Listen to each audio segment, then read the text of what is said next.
Act 1, Scene 7. Good evening, and welcome to Wichita Shakespeare Company's production of A Taste of Shakespeare, celebrating 25 years of Wichita Shakespeare Company. My name is Ben Blankley, and I am the director of our production. Everyone involved with our production here tonight is a volunteer. From offstage to onstage, we all donate our time and resources. If you are interested in donating your time or resources or getting involved otherwise, please check our website or Facebook page for more information. Wichita Shakespeare Company is a 501c3 nonprofit organization, and we rely on your individual donations. If you have cash, please go to our donation table to my right and shove it up Shakespeare's nose. If you would like to donate from your spot of grass, please visit our website with your phone at wichitashakespearecompany.org/donate. Public parks around the Wichita area have hosted popular Shakespeare productions since the summer of 1981. By the early 1990s, Shakespeare-in-the-Park, with financial support from Friends University and the Claude Lamb Charitable Foundation, often entertained summer audiences of nearly 8,000 Wichitans. After a hiatus in the late 1990s, Wichita Shakespeare Company has since been the production company for our region's summer Shakespeare. Since 1981, Jane Tanner has played a critical offstage role designing costumes for each production. We also have her on stage here tonight, concluding our ensemble performance. We thank Jane for her over 40 years of service to the performing arts in Wichita.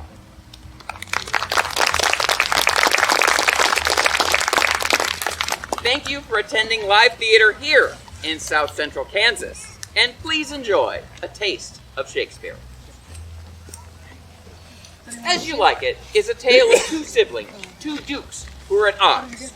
One exiles his brother from the city. Duke Sr. heads for the forest with his band of faithful men, including a very melancholy philosopher by the name of Jakes. Some scholars believe his name cites, ironically, a British word for toilet, much like our word John, because he often drifts into cesspools of contemplation. The Seven Ages monologue is one of Shakespeare's most famous.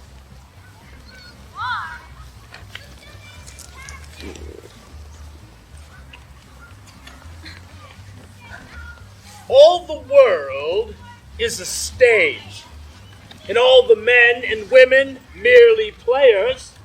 They have their exits and they have their entrances, and one man in his time plays many parts, his acts being 7 ages.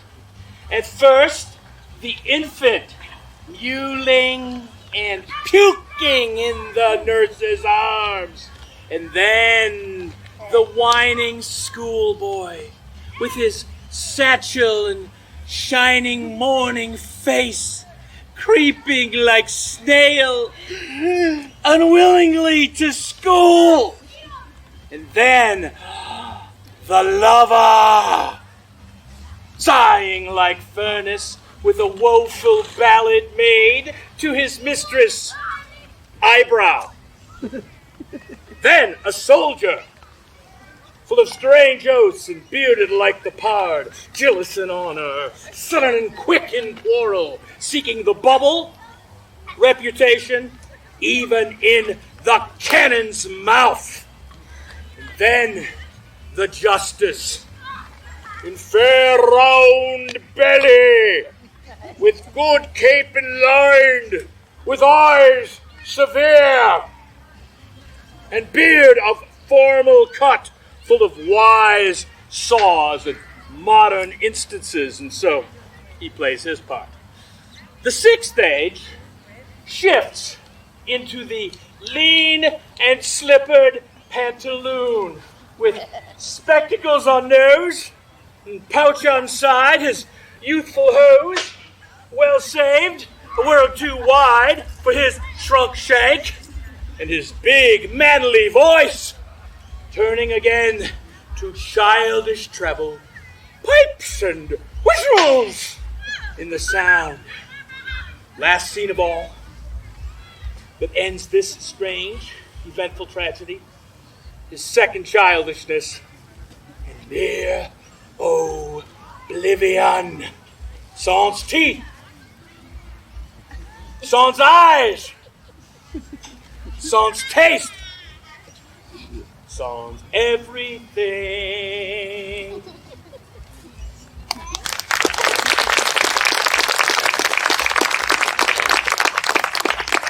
Merry Wives of Windsor is a play about middle-class manners.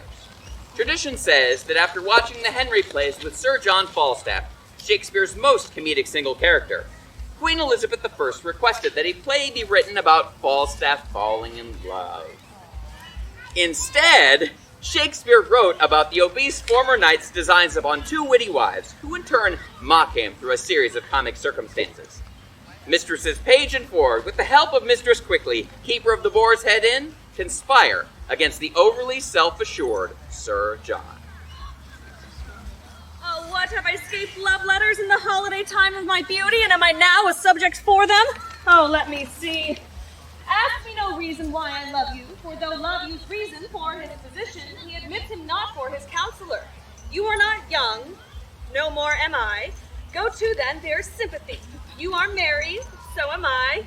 Ha, then there's more sympathy. You love sack, and so do I. Would you desire better sympathy? Let it suffice thee, Mistress Page, thine own true knight, by day or night, or any kind of light, with all his might, for thee to fight John Falstaff. Oh, wicked world! One that is well nigh worn to pieces with age, to show himself a young gallant. What unweighed behavior hath this drunkard picked of my conversation, that he dares in this manner assay me? Why, he hath not been thrice in my company. And what should I say to him?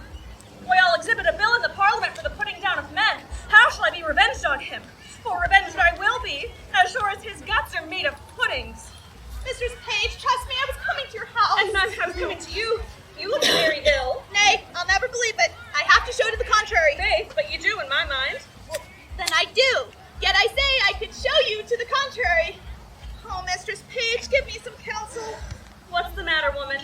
Oh, woman, if it were not for one trifling respect, I could come to such honor. Well, hang the trifle, woman, and take the honor. Dispense with trifles. What is it? If I would but go to hell for an eternal moment or so, I could be knighted. What? Thou liest, Sir Alice Ford. These knights will hack, so thou shouldst not alter the article of thy gentry. Oh, we burn daylight. Here, read. Perceive how I might be knighted. I shall think the worse of fat men, so long as I have an eye to make a difference of men's likings, yet he would not swear. What tempest I drove through this whale, with so many tons of oil in his belly, ashore at Windsor. How shall I be revenged on him? I think the best way were to entertain him with hope, till the wicked fire of lust have melted him in his own grease. Have you ever seen the like? Letter for letter, but that the name of Page and Ford differs.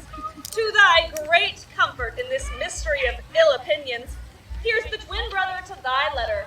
But let thine inherit first, for I protest mine never shall. I warranty hath 1,000 of these letters, writ with blank space for different names. Why, this is the very same, the very hand, the very words. What doth he think of us? Let us be revenged on him. Let's appoint him a meeting, give him a show of comfort in his suit, and lead him on with a fine baited delay, till he hath pawned his horses to mine host of the garter. Nay, I will consent to act any villainy against him that may not sully the charities of our honesty. Oh, that my husband saw this letter and give eternal food to his jealousy. Here he comes, and my good man too. He's as far from jealousy as I am from giving him cause, and that I hope is an unmeasurable distance. You are the happier woman. Let's consult together against this greasy knight. Come hither. Be not so. Hope? Hope is a curtal dog in some affairs. Sir John affects thy wife. Why, sir, my wife is not young. Nay, he woos both young and old, both high and low, both rich and poor, one with another. This is true. Love your wife. That is the long and the short. I speak, and I vouch.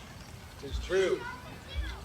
My name is Nem, and Falstaff loves your wife. Adieu. The humor of it, quotha. Here's a fellow frights English out of his wits. I will seek out Falstaff. I never heard such a drawling, affecting rogue.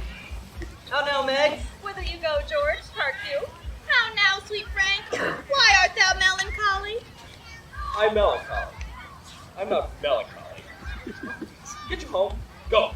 Now, will you go, Mrs. Page? Have with you. You'll come to dinner, George? Oh, look who comes yonder. She shall be our messenger to this paltry night.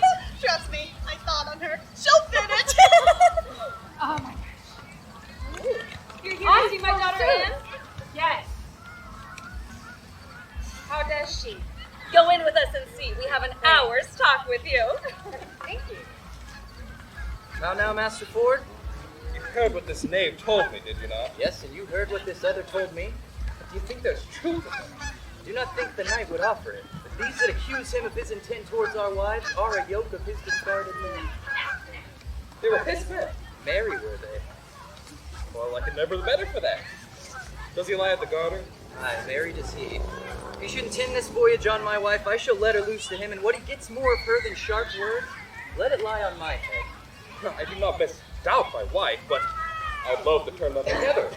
A man may be too confident. I'd have nothing lie on my head. I cannot thus be satisfied. Ah, look where my ranting host of the garter comes. How now, mine host? How now, bully rook? Thou art a gentleman. Cavalier of justice, I say. Master Page! Good Master Page! Sir, will you go with us?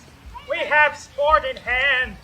There is a fray to be fought between Sir Hugh Evans, the Welsh priest, and Caius, the French doctor. Good my host of the garter, then. A word? Sir, will you go with us? Our merry host has had the measuring of their weapons, and I think have appointed in the contrary places. Come, I'll tell you the sport of it. Hast thou no suit against my knight? Ma'am, I protest. But I will give you a bottle of burnt sack if you give me recourse to him and that you tell him my name is Brooke. Only for a jest. My hand, bully! You shall have egress and regress, and thy name shall be Brooke. I have heard the Frenchman hath good skill in his rapier. I would rather hear them scold than fight.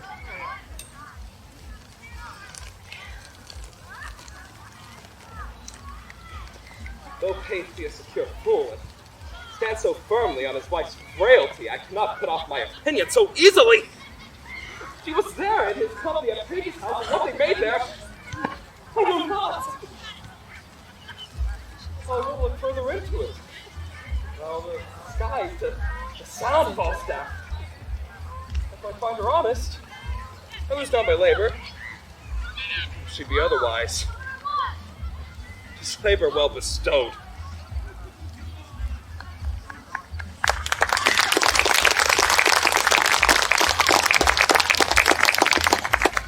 Hamlet, Prince of Denmark, who has been schooling in Germany, returns home when he learns that his father has died while sleeping in his garden. He is deeply hurt to learn that his mother has just wed his uncle Claudius, the new king. His companions tell him of a ghostly apparition, and he meets with the specter who calls him to avenge the foul assassination perpetrated by his uncle. Hamlet does not know whether he can trust this ghost to speak truth. His life spirals into confusion as he contemplates his father's death, his mother's remarriage, and the ghost's charge. In some minutes alone, he considers taking his own life to avoid the morass in which he finds himself. Many consider Hamlet among the top few tragedies ever written, and this soliloquy as, perhaps, the best that Shakespeare ever composed.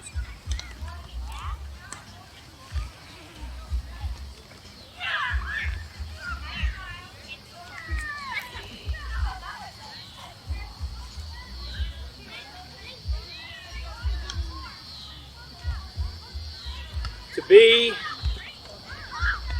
or not to be? That is the question. Whether 'tis nobler in the mind to suffer the slings and arrows of outrageous fortune, or to take up arms against a sea of troubles and by opposing end them. To die, to sleep no more, and by a sleep to say we end the heartache and the thousand natural shocks that flesh is heir to. 'Tis a consummation devoutly to be wished. to die, to sleep, perchance to dream. Aye, there's the rub. For in that sleep of death, what dreams may come, when we have shuffled off this mortal coil, must give us pause. There's the respect that makes calamity so long life. For who would bear the whips and scorns of time, the oppressor's wrong, the proud man's contumely, the pangs of disprised love, the law's delay, the insolence of office, and the spurns that patient merit of the unworthy takes, when he himself might his quietus make with a bare bodkin? Who would fardels bear to grunt and sweat under a weary life, but that the dread of something after death, that undiscovered country from whose bourne no traveler returns, puzzles the will, makes us rather bear those ills we have, and fly to others that we know not of. Thus, conscience doth make cowards of us all. And the native hue of resolution is sicklied o'er with the pale cast of thought.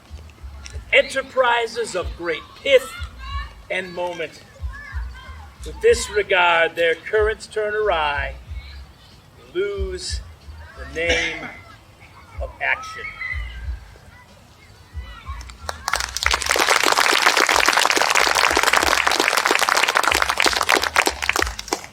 The Taming of the Shrew is about the battle of the sexes. Petruchio, an arrogant knight, agrees to woo and win Caterina of Padua, so that his friend will then be free to wed her younger sister, Bianca. Kate is not having it, and resists the strong advances of her brash suitor. Eventually, through Petruchio's machinations, she becomes convinced that, though he is full of himself, he might make a nice match and agrees to marry him, lest she become an old maid. The caustic conversations between shrewish Kate and her narcissistic suitor are some of the best lines Shakespeare penned. I will attend her here and woo her with some spirit when she comes. Say that she rail, then I'll say she sings as sweetly as a nightingale. Say that she frown, I'll say she looks as clear as roses freshly washed with morning dew. If she be mute and will not speak a word, then I'll commend her volubility. If she bid me pat, I'll give her thanks as though she bid me stay by her week. If she deny to wed, then I will crave the day when I shall ask the banns and when be married. But here she comes, and now Petruchio speak. Good morrow, Kate, for that is your name, I hear. Well have you heard, but somewhat hard of hearing. They call me Caterina, that do speak of me. You lie in faith, for you are called plain Kate, and sometimes Kate the Cursed. But Kate, the prettiest Kate in Christendom, Kate of Kate Hall, my super dainty Kate, for all dainties are Kates. Therefore, Kate, take this of me, Kate, of my consolation. Hearing thy mildness praised in every town, thy virtue spoke of, and thy beauty sounded, yet not so deeply as to thee belongs. I myself am moved to woo thee for a wife. Move in good time. Let him that moved you hither remove you hence. I knew you at the first, you were immovable. Why, what is a movable? A joined stool. Well, thou hast hit it. Come sit on me. Asses are made to bear, and so are you. Women are made to bear, and so are you. No such jade as you, if me you mean. Alas, good Kate, I will not burden thee for knowing thee to be but young and light. Too young for such a swing as you to catch, and yet as heavy Ow! as my weight should be. Should be, should buzz. Well taken, and like a buzzard. Come, you wasp of faith, you are too angry. If I be waspish, best beware my sting. My remedy, then, is to pluck it out. Aye, if the fool could find where it lies. Who knows not where a wasp does wear his sting in his tail? In his tongue. Whose tongue? Yours, if you talk of tails, and so farewell. What, with my tongue in your tail? No, Kate, I am a gentleman. That I'll try. I swear I'll cuff you if you strike me again. So may you lose your arms. If you strike me, you are no gentleman. And if no gentleman, why then no arms. A herald, Kate. Oh, put me in thy book. What's your crest, a coxcomb? A coneless cock, so Kate shall be my hen. No talk of mine. You crow too like a craven. Come, Kate, you must not look so sour. It is my fashion when I see a crab. Here is no crab, therefore look not sour. There is. Where? Show it me. Had I a glass, I would. You mean my face? Well aimed, and it's such a young one. By George, I am too young for you. Yet you are withered. 'Tis with cares. I care not. Faith, escape not so. I chafe you if I tarry. Let me go. No, not a whit. I found thou art pleasant. 'Twas told me you were rough and coy and sullen. Now I find report a very liar. For thou art pleasant, passing courteous, and gamesome, but slow in speech, yet sweet as springtime flowers. Oh, why does the world report that Kate doth live? Kate, like the hazel twig, is straight and slender, and as brown in hue as hazelnuts, sweeter than the kernels. Oh, let me see thee walk, thou wilt not halt.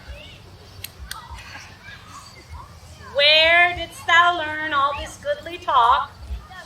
It is extemporary, my motherly wit. A witty mother, else a witless son. Am I not wise? Yes, keep you warm. And so I mean, Katerina, in thy bed. Therefore, setting all this chat aside, I will tell you plain.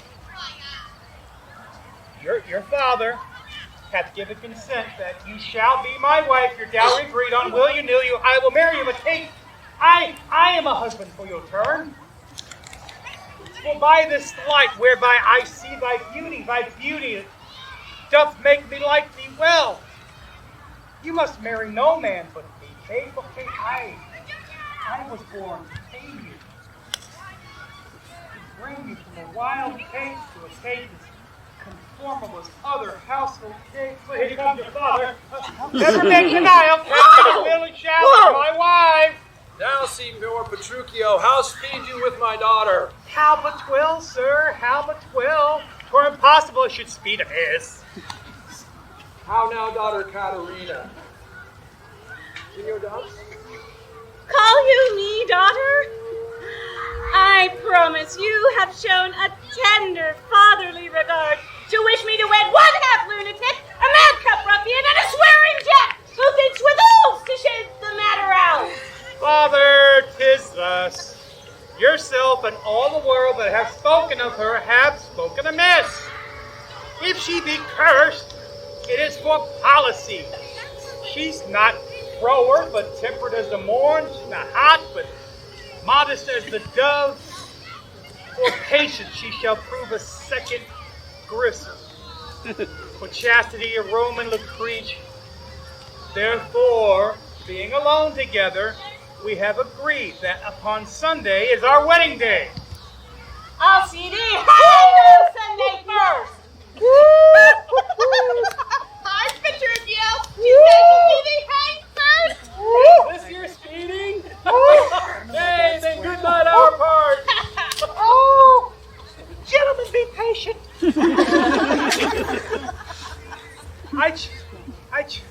I choose her for myself. If she and I be pleased, what's that to you? Being alone, we agreed with each other that in company she will still be cursed.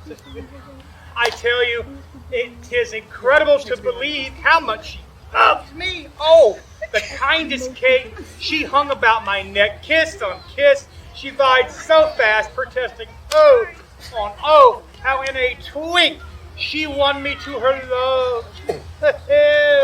You are novices. 'Tis a world to see. When man and woman are alone, how tame a meacock wretch can make the cursed shrew. Therefore, we have agreed that upon Sunday is our wedding day. So I must go on to Venice to buy apparel against our wedding day, to provide the feast, the father, and bid the guests that I shall be sure my Caterina shall be fine. I know not what to say, but give me your hands. God sends you joy, Petruchio. 'Tis a match. Amen, say we. We will be witnesses. Gentlemen, adieu. Sunday comes apace. I must buy rings and things and fine array, and so kiss me, Kate. Upon Sunday is our wedding day.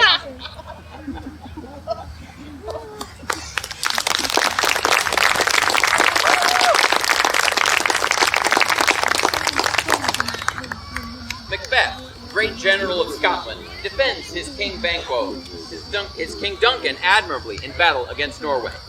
On his return, he and his fellow General Banquo meet 3 weird sisters who prophesy that he will soon be king.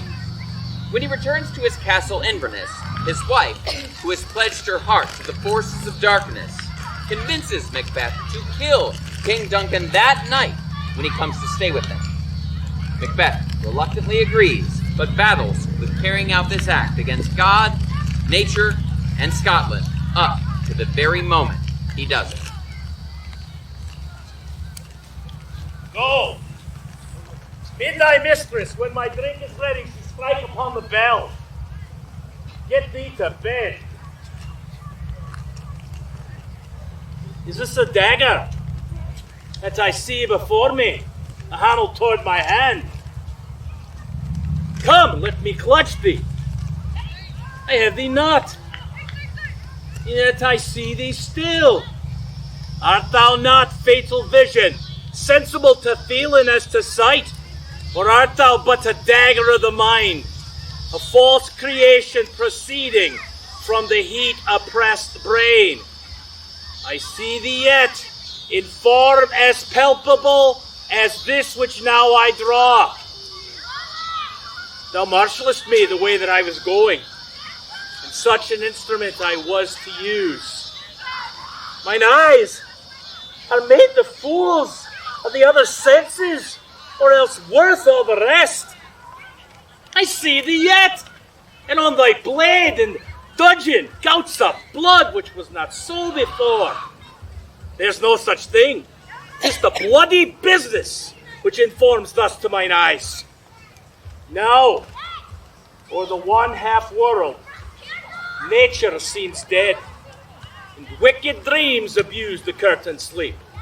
Witchcraft celebrates pale Hecate's offering and withered murder, alarmed by his sentinel the wolf, whose howls his watch, with his stealthy pace, with Tarquin's ravishing strides, towards his designs moves like a ghost. You sure and steadfast earth, hear not my steps, which way they walk, lest my very stones prate of my whereabouts and take the horror from the present time which suits with it. Whiles I threat, he lives. Words to the heat of deeds, too cold breath gives. I go, and it is done. The bell invites me. Hear it not, Duncan, for it is a knell that summons thee to heaven or to hell.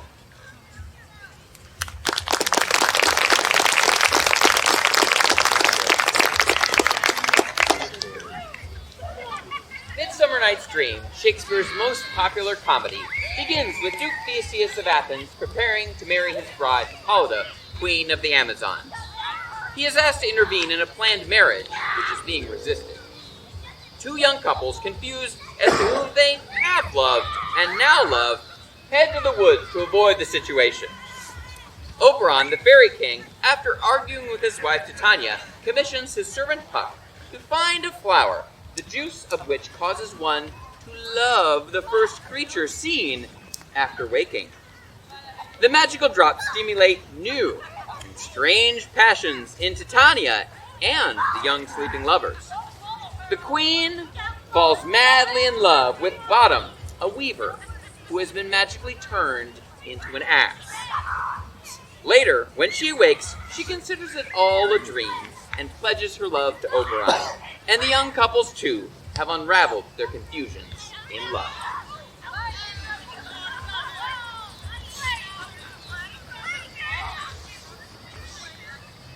How now, spirit?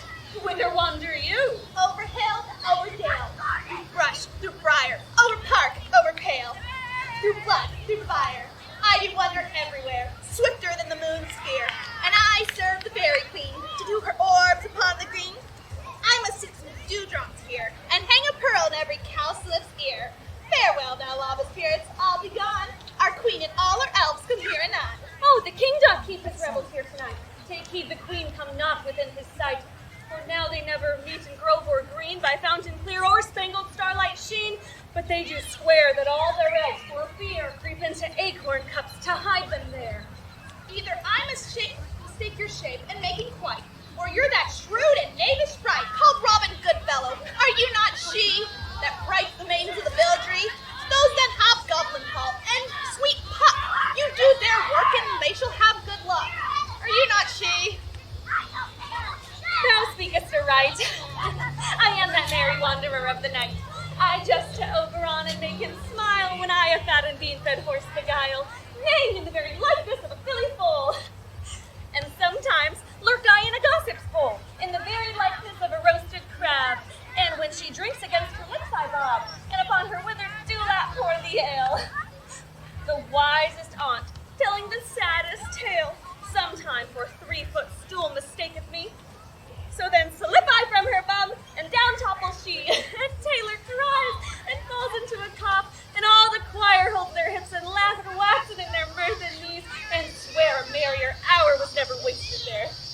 But room fairy, here comes a wagtail. Oh, and here my mistress, would that he was gone. This is to make an ass of me, to frighten me if they could. Well, I will walk up and down here, and I will sing, that they shall hear I am not afraid. Do, do, do, do, do, do, do, do, do. What angel wakes me from my flowery bed? I pray thee, gentle mortal, sing again. Mine ear is much enamored of thy note, and so my eyes enthralled to thy shape, and thy fair virtues, which force for force doth move me to say to swear. On first view, I do love thee. Methinks not so, but if I had wit enough to get out of this wood, I'd have enough of my own turn. Out of this wood do not desire to go. Thou shalt remain here, whether thou wilt or no. I am a spirit of no common rate. The summer still doth tend upon my state, and I do love thee. Therefore go with me. I'll give thee fairies to attend on thee. They shall fetch thee jewels from the deep, and sing while thou on pressed flowers do sleep. And I will purge thy mortal grossness so that thou shalt like an airy spirit go. Peace blossom, cobweb, you, mustard seed.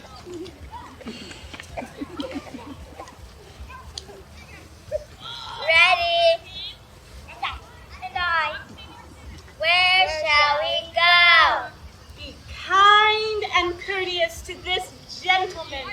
Hop in his walks and gambol in his eyes. Feed him with apricots and dewberries, with purple grapes, green figs, and mulberries. The honey bag steal from the humblebee. For night capers, crop their waxen thighs and light them at the fiery glowworm's eyes, to have my love to bed and to arise and pluck the wings from the painted butterflies to fan the moonbeams from his sleeping eyes.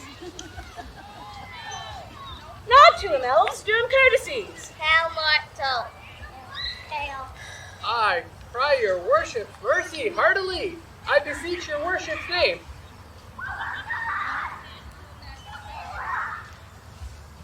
Good Master Cobweb, I shall desire you more acquaintance. If I cut my finger, I shall make bold with you. And your name, lady? Peace blossom. I pray you, commend me to Mistress Squash, your mother, and Master Peapod, your father. I shall desire you of more acquaintance, good Lady Peas Blossom. And your name, I beseech you, sir? Mustard seed. Good Master Mustard Seed, I know your patience well. I shall desire you of more acquaintance, good Master Mustard Seed. Come, sit thee down upon this flowery bed, whilst I thy amiable cheeks do coy, and stick musk roses in thy sleek, smooth head, and kiss thy long, fair ears, my gentle joy. Where's Peas Blossom? Ready. Scratch my head, Peas Blossom. Where's Mustard Seed? Cobweb. Good Monsieur Cobweb. Get you your weapons in your hands and kill me a red-hipped humblebee on top of a thistle. And good Senor, bring me the honey bag. And fret yourself not too much in the action, Monsieur. And Monsieur, have a care, the honey bag break not. I shall be loath to have you covered in honey, good Senor. Now where's Mustard Seed? Easy, Peas Blossom. Give me your name, Senor Mustard Seed. Pray you, leave your courtesies. Oh, nothing, Mustard Seed, but to help cavalry Cobweb to scratch. Methinks I must to the barbers to share cry am marvelous hairy about the face. And I am such a tender ass, if my hair do but tickle me, I must scratch. Wilt thou have some music, my sweet love? I have a reasonable good ear in music. Let's have the tongs and the bones. Oh, say, sweet love, what thou desirest to eat. Yes, truly, a peck of provender. I could munch your good dry oats. Methinks I have a great desire for a bottle of hay. Good hay, sweet hay hath no fellow.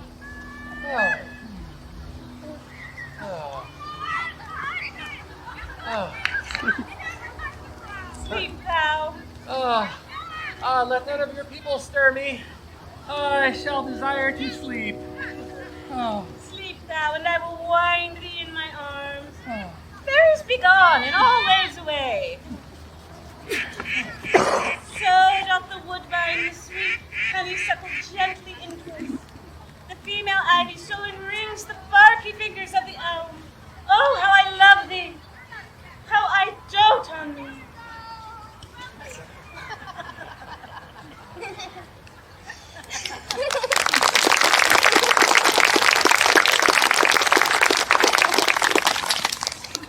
William Shakespeare's Romeo and Juliet, studied in most U.S. high schools, is one of his best-known plays and one of the most famous love stories ever penned. It begins much like film trailers do today, giving us a peek into the play and its conflicts. Listen along as the prologue shares with us.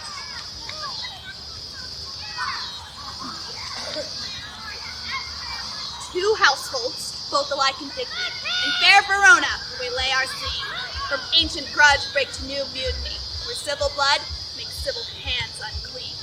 From forth the fatal loins of these two foes, a pair of star-crossed lovers takes their life, whose misadventured piteous overthrows doth with their death bury their parents' strife. The fearful passage of their death-marked love, and the continuance of their parents' rage, which but their children's end not could remove, is now the 2 hours traffic of our stage. The which, if you with patient ears attend, what here shall miss, our toils shall strive to mend.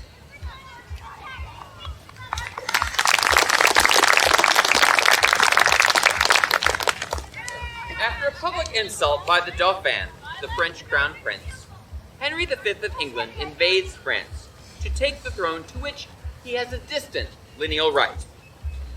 After foiling an assassination plot and inspiring his men, Henry wins against the odds and woos and weds the Princess of France, uniting the two nations in peace and cooperation. As they head into battle at one point, Henry movingly shares his challenge speech, which has come to be known as the Band of Brothers speech, the source of the name for the epic war series developed by historian Stephen Ambrose, director Steven Spielberg, and writer-producer Tom Hanks. It extols the willingness of heroic warriors to bleed and die for the benefit of future generations.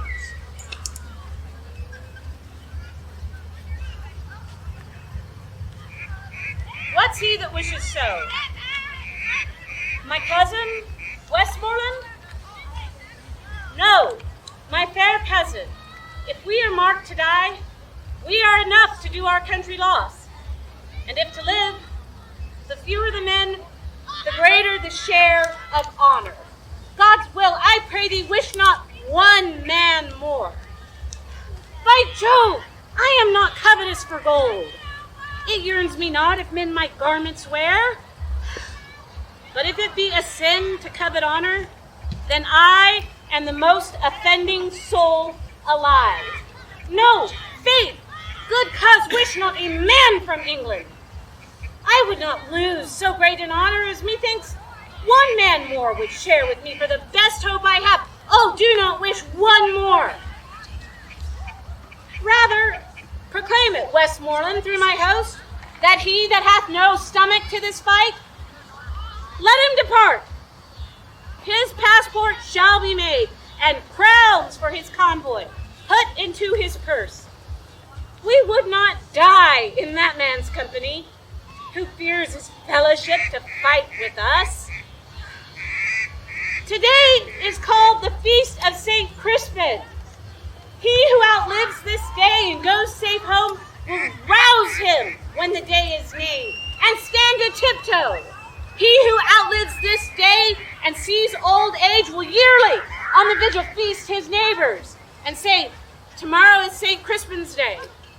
Then will he strip his sleeves and show his scars, and say, these wounds I had on Crispin's day. Old men forget, yet all shall be forgot, but he'll remember with advantages what feats he did that day.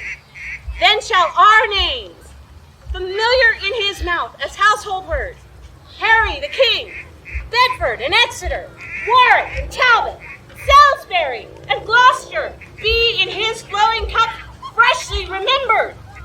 This story shall the good man teach his son, and Crispin Crispian shall ne'er go by from this day to the ending of the world, but we in it shall be remembered. We few, we happy few, we band of brothers, for he today who sheds his blood with me shall be my brother. Be he ne'er so vile, this day shall gentle his condition. And gentlemen in England now abed will think themselves accursed they were not here, and hold their manhoods cheap, while any speaks who fought with us on St. Crispin's Day!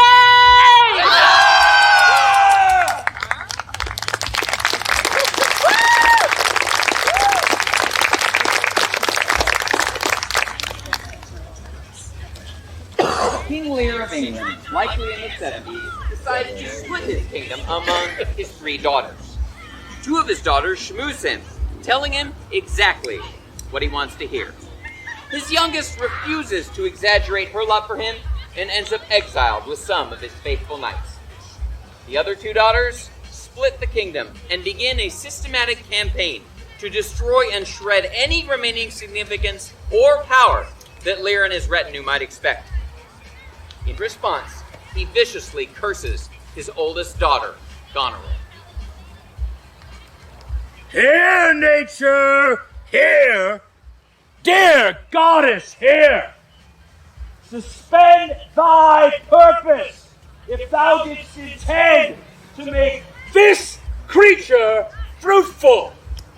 into her womb convey sterility, dry up in her the organs of increase, and from her derogate body never spring a babe to honor her. If she must teem, create her child of spleen, that it may live and be athwart disnatured torment to her. Let it stamp wrinkles in her brow of youth, with cadent tears for channels in her cheeks, turn all her mother's pains and benefits to laughter and contempt, that she may feel how sharper than a serpent's tooth it is to have a thankless child. Away! Away!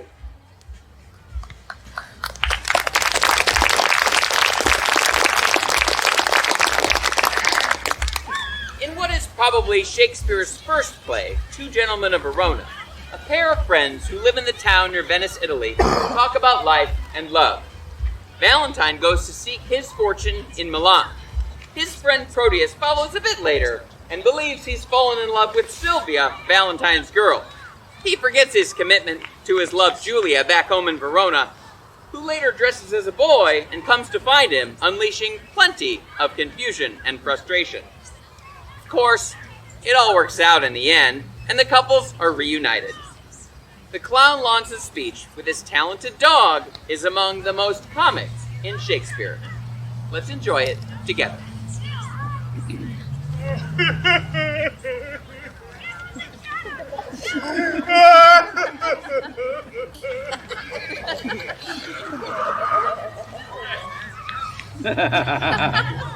Nay, 'twill be the hour ere I've done weeping.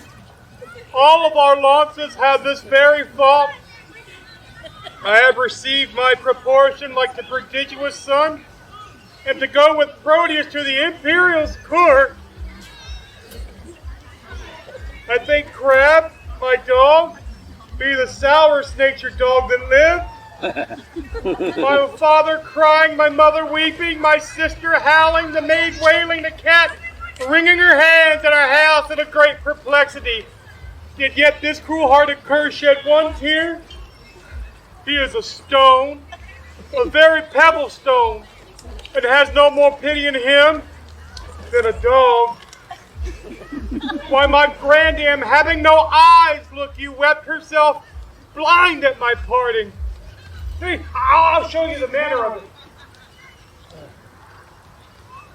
This shoe is my father. No, this shoe is my father. No, this shoe is my mother, and have the worse her soul. This shoe with a hole in it is my mother, and this shoe is my father. There 'tis, a vengeance on it.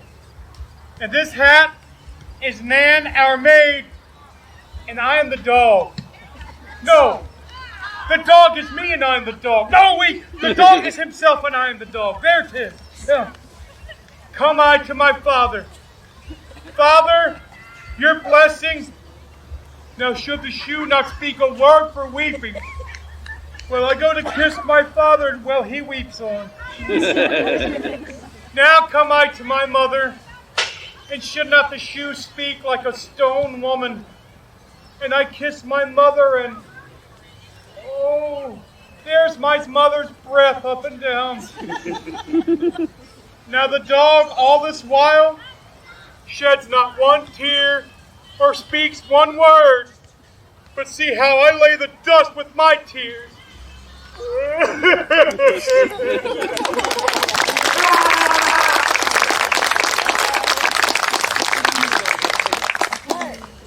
Cymbeline is Shakespeare's tale of an English vassal king of the Roman Empire. He has lost 2 sons, has only a daughter, and has married a queen who wants Imogen, the daughter, to wed her evil and incompetent son, Clot. Imogen has secretly married with Posthumus, who is exiled by the king to Italy. Imogen, disguised as a male, goes in search of her lover, where a manipulative man, Iachimo, deceives Posthumus into thinking that his wife has been unfaithful. With help from her discovered long-lost brothers, confusing circumstances, deathbed confessions, and the intervention of the gods, Imogen and Posthumus are reunited.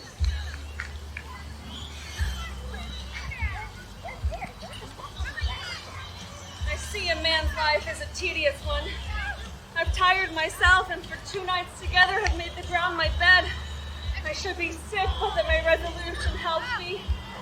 Oh, Milford, when from the mountaintop Pisanio showed thee, thou wert within a ken. Oh, Joe, I think foundations fly the wretched. Such I mean where they should be relieved. 2 beggars told me I could not miss my way. Will poor folks lie that have afflictions on them, knowing 'tis punishment or trial? Yes, no wonder when rich ones scarce tell true. To lapse in fullness is sorer than to lie for need, and falsehood is worse than kings and beggars. My lord, thou art one of the false ones. Now I think on thee, my hunger is gone. Even before I was at point to sink for food, but oh, what is this? A path to it? 'Tis some savage hole? I were best not to call. No, I dare not call.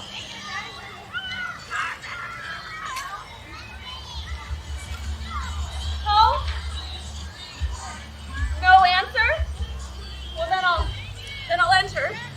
Best draw my sword. If mine enemy but fear the sword like me, he'll scarcely look upon it. Such a foe, good heavens. You, Polydot, have proved best woodsman and our master of the feast. Casual, I'll play the servant in the press. Now, be here, or else keepeth thyself. I am thoroughly weary. I am weak and toiled, but strong in appetite. There's cold meat in the cave. We'll browse on that while what we killed be cooked. Stay, come not in! What's the matter, sir? By Jupiter and angel, if not an earthly paragon! Oh, good masters, harm me not. Before I entered here, I called and thought to have begged or brought what I took. I've stolen not, nor would not, though I have found gold strewn on the floor. Oh, here's money for my meat. I would have left it on the board so soon as I had made my meal and parted with prayers for the providers. Money, you? All gold and silver rather turned to dust. Well, I see that you're angry, but know that if you kill me, I would have died had I not made it. Whither bound? Milford Haven. What's the name? Vidal, sir. Prithee, fair youth, think us no churls, nor measure our good minds by this rude place we live in. Well encountered, 'tis almost night. You shall better cheer ere you depart, and think to stay and eat it. Boys, bid him welcome. Were thou a woman, youth? I should woo hard but be your groom.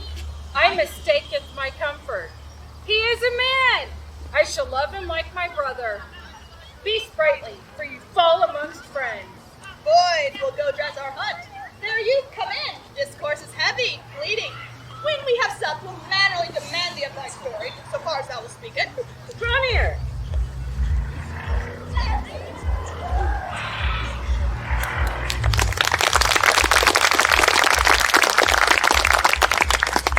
In Love's Labour's Lost, one of Shakespeare's earlier plays, Ferdinand, King of Navarre, and 3 of his men determined to seek the intellectual life and to swear off pursuing women. A wrench is thrown into their plans when the beautiful Princess of France and 3 of her gorgeous ladies arrive in town. The men have a very difficult time hiding their affection for these women. Shakespeare adds a cast of entertaining and frequently simple-minded eccentrics to the mix.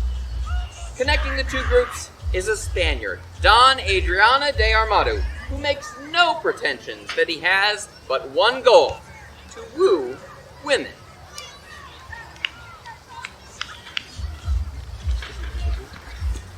Go, tenderness of years! Take this key and give enlargement to the swain. Bring him presently hither, for I must employ him in a letter to my love. A message well sympathized. A horse to be ambassador for an ass.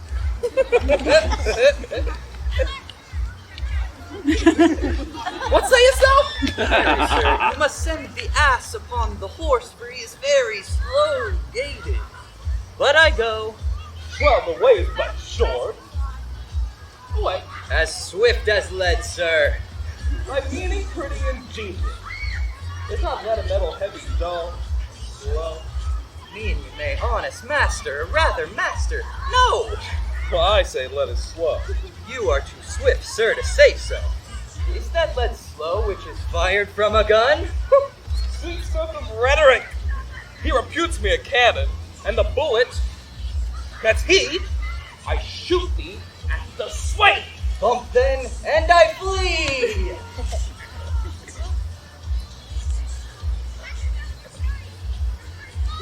Well, what you looking at, my herald has returned. A wonder, master, here's a costard broken in a shin. But tell me, how's your costard broken in the shin? I will tell you sensibly. You hast no feeling of it, Ma. I costard running out that was safely within, fell over the threshold and broke my shin. Sirrah, I'll enfranchise thee. Oh, you will marry me to one Francis? My sweet soul, setting thee at liberty, bring thee from durance. Thou art immured, restrained, captivated, bound. True, and you will be my purgation, and let me loose. Well, I set thee from durance, and in lieu thereof impose on thee nothing but this. Impose this significant, the country maid, Josephine. This is remuneration for the best ward of mine honor in rewarding my dependents. Must follow. Like the sequel I, Signor Costard. My sweet ounce of man's flesh. Now I will look to his remuneration. Remuneration. Why, that's the Latin word for 3 farthings. 3 farthings. Remuneration. But what is the price of this infant? 1 penny? No, I will give you a remuneration. Remuneration? Why, it carries it. Remuneration. It is a fairer name than French crown. I will never buy and sell out this word. My good knave, Costard, exceedingly well met. Pray you, sir, how much carnation ribbon may a man buy for a remuneration? Remuneration? Marry, sir, halfpenny farthing. Oh, and then 3 farthings worth of silk. Oh, thank your worship. God be with you. Stay, good knave, I have some employment for you. As thou wilt win my favor, do this one thing that I shall entreat. When will you have it done, sir? This afternoon. I will do it, sir. Fare you well. But stop. No, it's not what it is. I will know, sir, when I have done it. My villain, thou must know first. I will come to you tomorrow morning. But it must be done this afternoon. Hark, it is but this. The princess comes here to hunt in the park, and in her train is a gentle lady, and when tongue speaks sweetly, they name her name, and Rosaline they call her. Ask for her, and into her white hand see thou commend this sealed up counsel. Here's thy Geraldine. Go. Gardon? Oh, sweet Gardon. Much better than remuneration. 11 pence farthing better. Most sweet Gardon. I will do it, sir, in print. Gardon.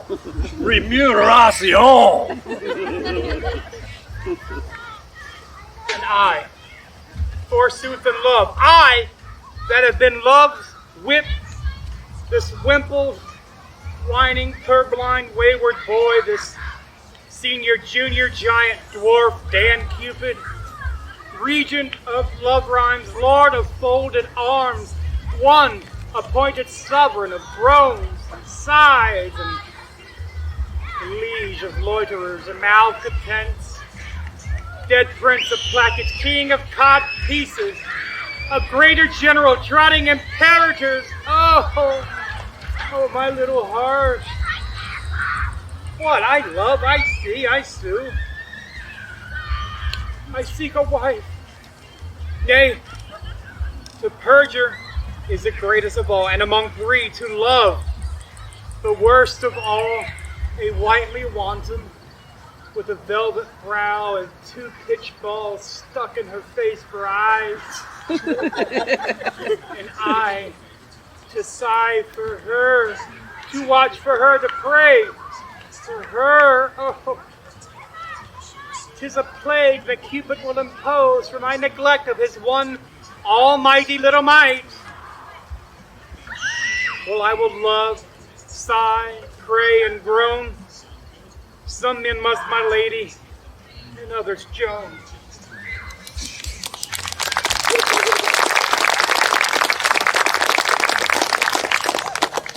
Earlier, we met the intense and witty Caterina Minola from Taming of the Shrew, amidst her verbal joust with Petruchio. The men hold a contest late in the play to determine which of the ladies is most cooperative. Kate wins the moment. She admits she has found her happiness in a way she never thought she could, and talks to the ladies of the audience to convince them that being wed can be quite wonderful, and marriage may not be quite so bad after all.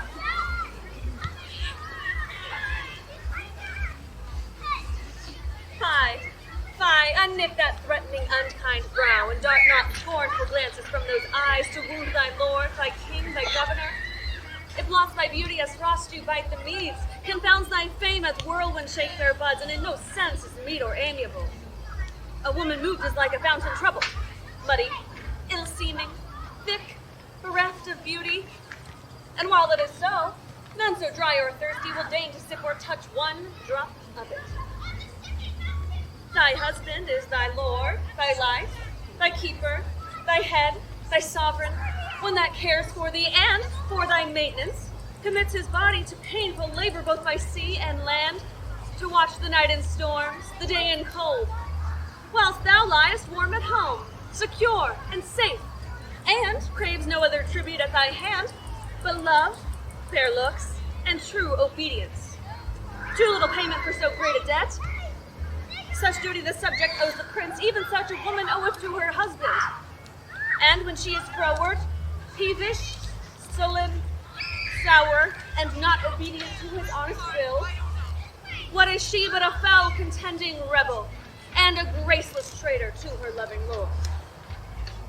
I'm ashamed that women are so simple to offer war where they should kneel for peace, to seek for rule, supremacy, and sway when they're bound to serve, love, and obey. Why are our bodies soft and weak and smooth, unapt to toil and trouble in the world, but that our soft conditions and our hearts should well agree with our external parts? Come, you forward and unable worms. My mind hath been as big as one of yours, my heart as great, my reason haply more, to bandy word for word and frown for frown.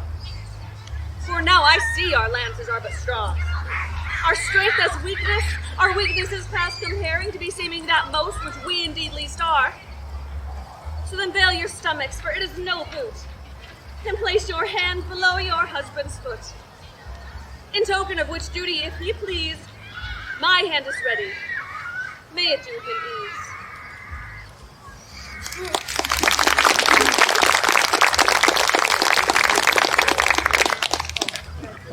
In A Winter's Tale, one of Shakespeare's last plays, King Leontes of Sicilia and King Polixenes of Bohemia have been friends since childhood. Leontes unjustly accuses his wife Hermione of adultery with Polixenes, believing that the child she carries is his friend. Leontes exiles the baby girl, and his queen dies of a broken heart. Eventually, Leontes owns his wretched errors and resolves to live the rest of his life in regret and sorrow. The girl, whose name means little lost one, is raised by shepherds for 16 years. When grown, the girl, Perdita, falls in love with her father's friend, Prince Florizel, bringing her back home to Sicily. When she goes to see the monument of her deceased birth mother, the statue miraculously comes to life, leading everyone to be beautifully reconciled.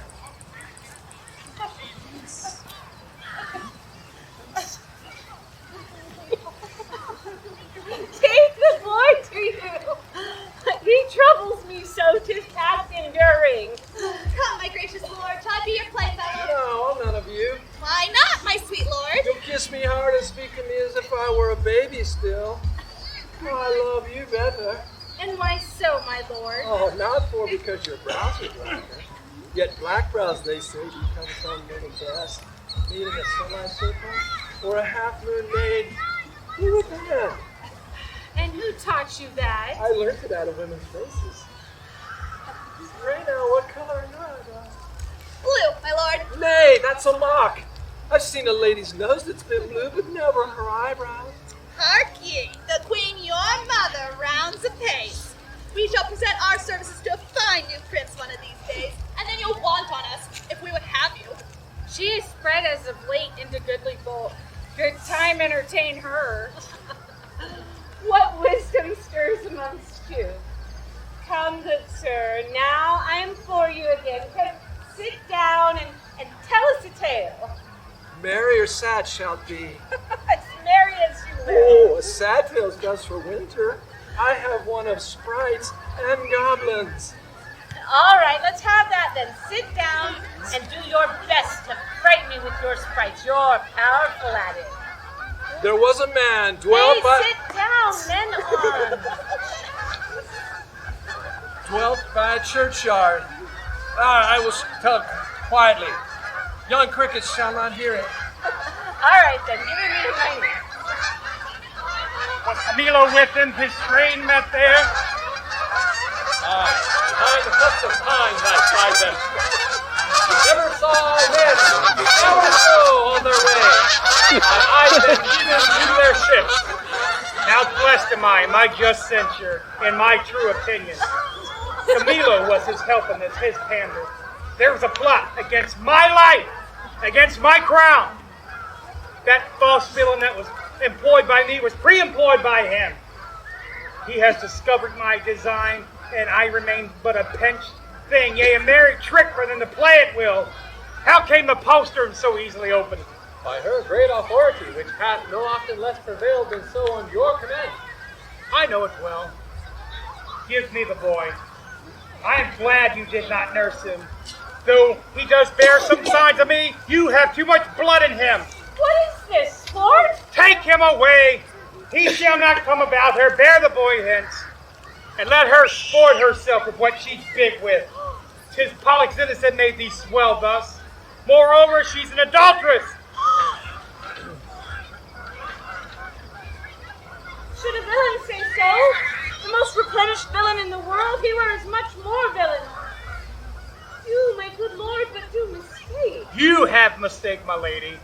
Polyxenus for Leontis. I have said she's an adulteress. I have said with whom. And to conclude, she is a bed swerver. No!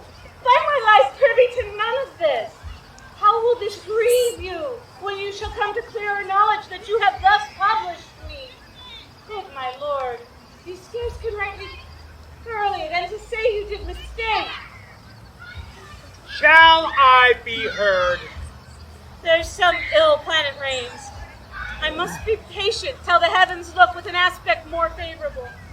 Good my lords, I am not prone to weeping as our sex commonly are, but I have that same honorable grief lodged here, which burns worse than tears drowned. Beseech my lords, with thoughts so qualified as your charity shall best instruct you. Measure me, and so the king's will be performed. Away with her! To prison! With He who speaks for her is far off guilty, but that he speaks. Beseech my lord, my women may be with me, for you see, my plight requires it. Oh, do not weep, good fools. There is no cause. When you shall know your mistress has deserved prison, then abound who hears as I come out. This action I go on now is for my better grace. Adieu, my lord. I never wished to see you sorry. Now I trust I shall. My women, come. Go, do my bidding hence.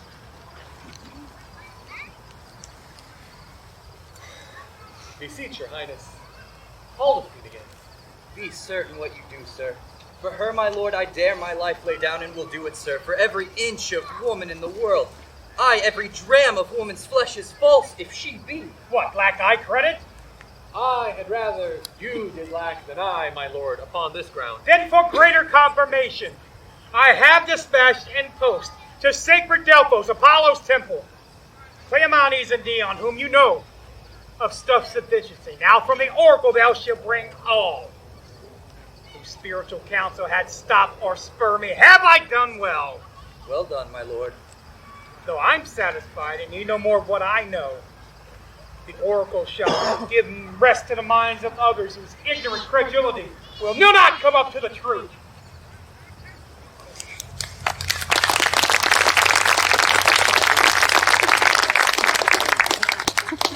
King Lear, whom we met a short time ago, is finally driven into the wilderness with his fool, a witty jester, where they meet a nobleman's son, Tom o' Bedlam, who is pretending to be mad. Wading into the throes of the wretched weather, Lear speaks into the wildly storming tempest and likely experiences a break with his sanity, drifting into madness and his eventual death.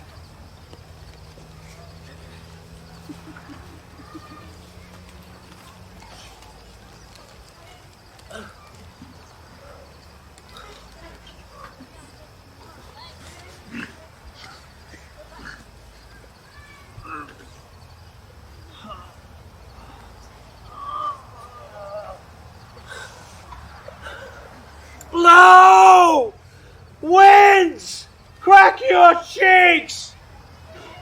Rage! Blow, you cataracts and hurricanos! Drown our roofs! Cross our steeples and drown our cocks! You, sulphurous and thought-executing fires! Vaunt couriers to oak, cleaving thunderbolts, singe my white head! Thou, all-shaking thunder, strike flat the thick rotundity of the world, crack nature's mold, and Germans spill it once that makes ingrateful man.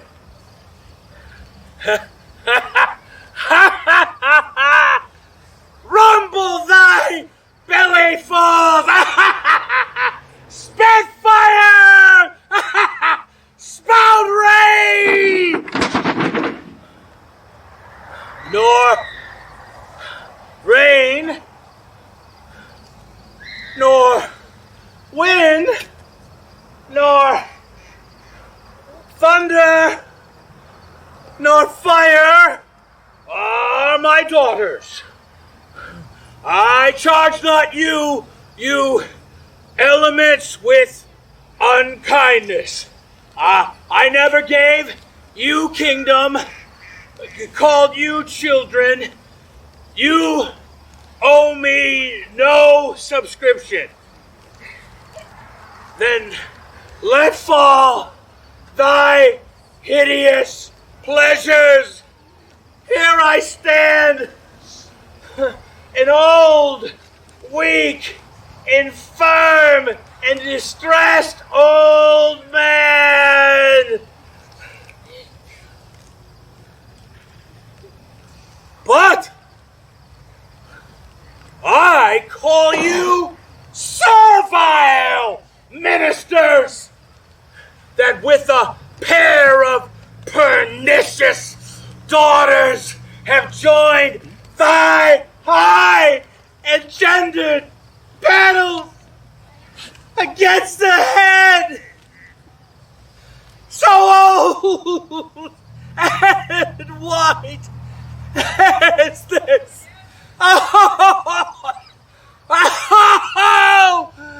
Oh, Tish, foul! Oh my God. Yes.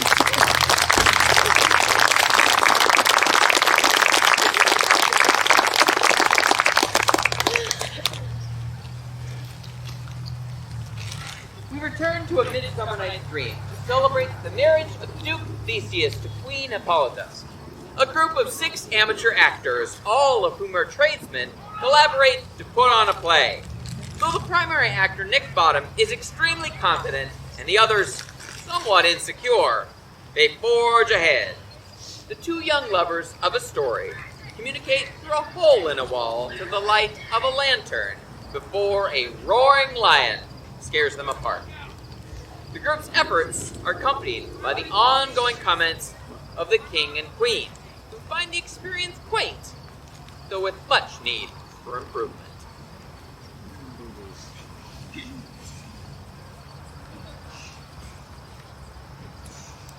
If we offend, it is with our goodwill. If you think we come not to offend, but with goodwill, to show our simple skill that is the true beginning of our end. Consider then we come but despite. We do not come as minded to test you our true intent is. All for your delight we are not here. That you should here repent you. The actors are at hand to provide us show, you shall know all that you are like to know. This fellow doth not stand upon points. He hath rid his prologue like a rough colt. He knows not to stop. A good moral, it's not enough to speak, but to speak true. Indeed, he hath played on his prologue like a child on a reporter. A sound, but not in government. His speech was like a tangled chain, nothing impaired, but all disordered. Who is next? Well, gentles, perchance you wonder at the show, but till wonder on till truth makes all things plain. This man is Pyramus, if you would know. This beauteous lady, this be a certain. This man with lime and rough cast doth present wall, that vile wall which did these lovers sunder, and through wall's chink, poor souls they are content to whisper, at which let no man wonder. This man with lantern, dog, and bush of thorn presented moonshine, for if you will know by moonshine did these lovers think no scorn, to meet at Nina's tomb, there to woo. This bristly beast which lion hight by name, the trusty this be coming first by night, did scare away, rather did affright. And as she fled, her mantle she did fall, with lion vile, with bloody mouth did stain. Anon comes Pyramus, sweet youth and tall, and finds his trusty Thisbe's mantle slain, whereat with bloody, blameful blade, he bravely broached his boiling bloody breast, and Thisbe tarring mulberry shade, his dagger drew, and died. For all the rest let lion, moonshine, wall, and lovers twain at large discourse, while here they do remain. I wonder if the lion be to speak. Oh, no wonder, my lord. One lion may when many asses do.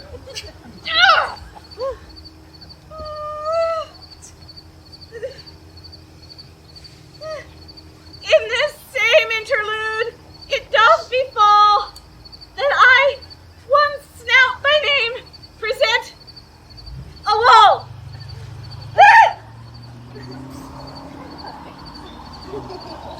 And such a wall as I would have you think that had in it a crannied hole or chink through which the lovers, Pyramus and Thisbe, did often whisper very secretly, this lime, this rough cast, and this stone doth show that I am that same wall, the truth is so.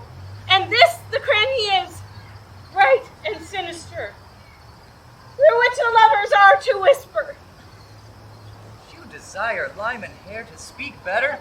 It is the wittiest partition that ever I heard discourse, my lords.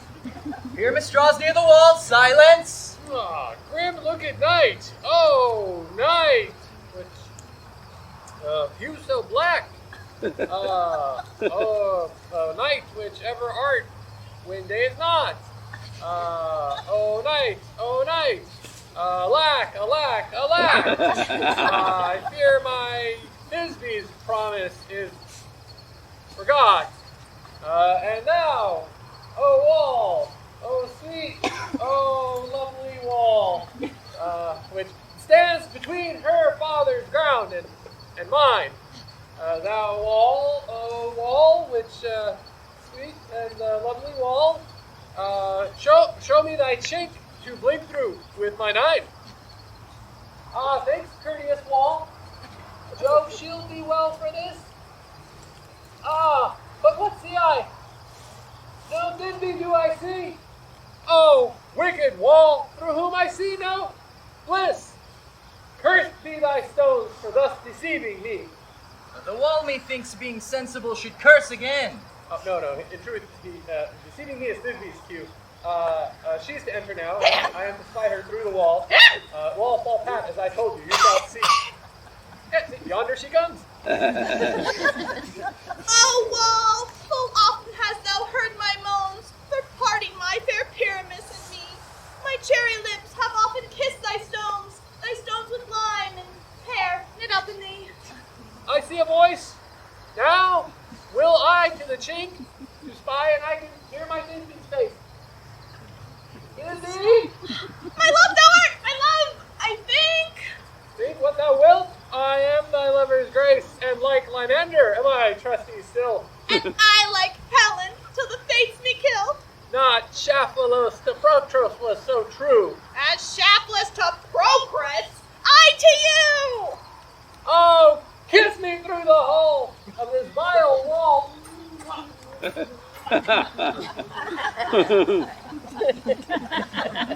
kiss the wall's hole, not your lips at all. Wilt thou at Minnie's tomb meet me straight away? Tide life, tide death, I come without delay.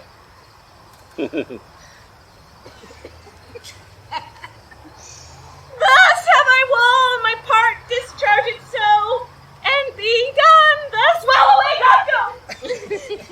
Now is the mural down between the two neighbors. This is the silliest stuff that ever I heard. The best in this kind are but shadows, and the worst are no worse if imagination amend them. Oh, well, it must be your imagination then, and not theirs. If we imagine no worse of them than they of themselves, they may pass for excellent men. Here come two noble beasts, a man and a lion. You ladies, you whose gentle hearts do fear the smallest monstrous mouse that creeps on floor, may now perchance both quake and tremble here, when lion rough in wildest rage doth roar. And know that I, one, Snake the lion, am a lion fell, nor else no lion's dam. If I should as lion come in strife into this place, 'twere pity on my life. Rawr. Very gentle beast, of a good conscience. The very best of the beasts, my lord, that e'er I saw. This lion is a very fox for his valor. True, and a goose for his discretion. Oh, not so, my lord, for valor cannot carry discretion, and the fox carries the goose.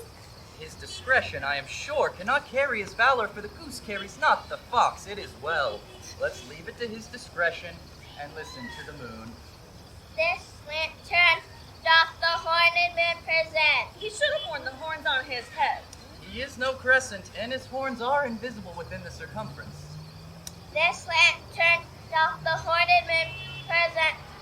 I, the man in the moon, do seem to be. This is the greatest error of all the rest.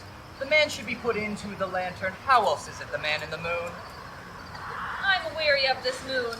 Would that he would change. It appears by his small light of discretion that he is in the wane, but yet, in courtesy and all reason, we must stay the time. Proceed, moon. All that I have to say is to tell you that this lantern is the moon, and I the man in the moon. Do seem to be. This dog my dog, and this lantern my lamp, and this thorn bush my thorn bush. Why, all of these should be in the lantern, for all of these are in the moon. But silence! Here comes Thisbe. This is Ninny's tomb. Where is my love? Well roared, lion. Well run, Thisbe! Oh, and well shown, moon. Truly, the moon shines with a good grace. Oh, well mouthed, lion! And so the lion vanished? And then came the Pyramus. Oh, moon, I thank thee for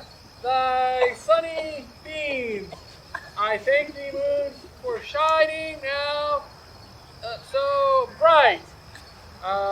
For by thy gracious golden glittering gleams I trust to take of truest Thisby's sight. But stay, oh spite, but mark, poor knight, what dreadful dole is here? Eyes, do you see? How can it be? My dainty duck, my dear, thy mantle, good, what? Stained with blood? Approach, ye furies fell. O fates, come, cut thread and thrum. Quail, crush, conclude, and quell. Oh, this passion and the death of a dear friend would go near to make a man look sad. Beshrew my heart, but I pity the man. Oh, wherefore, nature, didst thou lion frame? This lion vile hath here deflowered my dear, which was the fairest dame, that lived, that loved, that liked, that looked with cheer. Come tears confound, out sword and wound, the pap of Pyramus, I that left pap, where heart doth pop, thus die I, thus. Now I am dead. Now I am fled. My soul is in the sky. Sun, lose thy light. Moon, take thy flight. Now die! Hello, die! Die! No die but an ace for him, for he is but one. Oh, not an ace, man, for now he's dead and he's nothing. With the help of a surgeon, he may yet recover and prove an ass.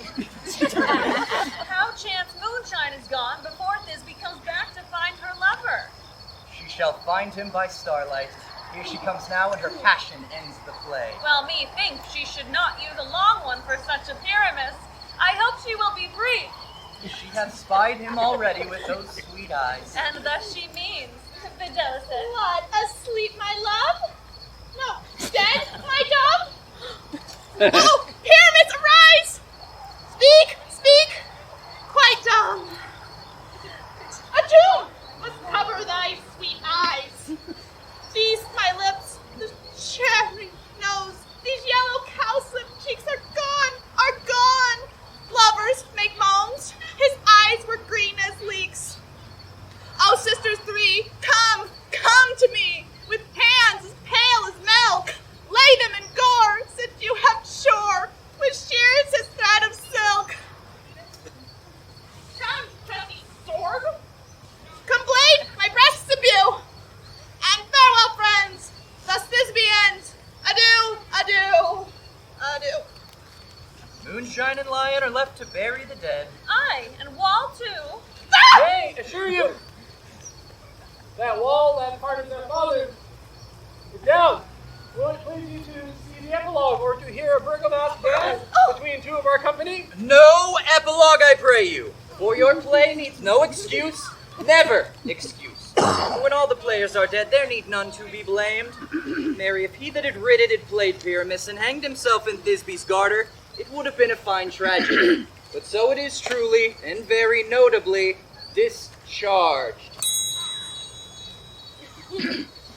If we shadows have offended, think but this and all is mended, that you have but slumbered here, while these visions did appear, and this weak and idle theme no more yielding than a dream.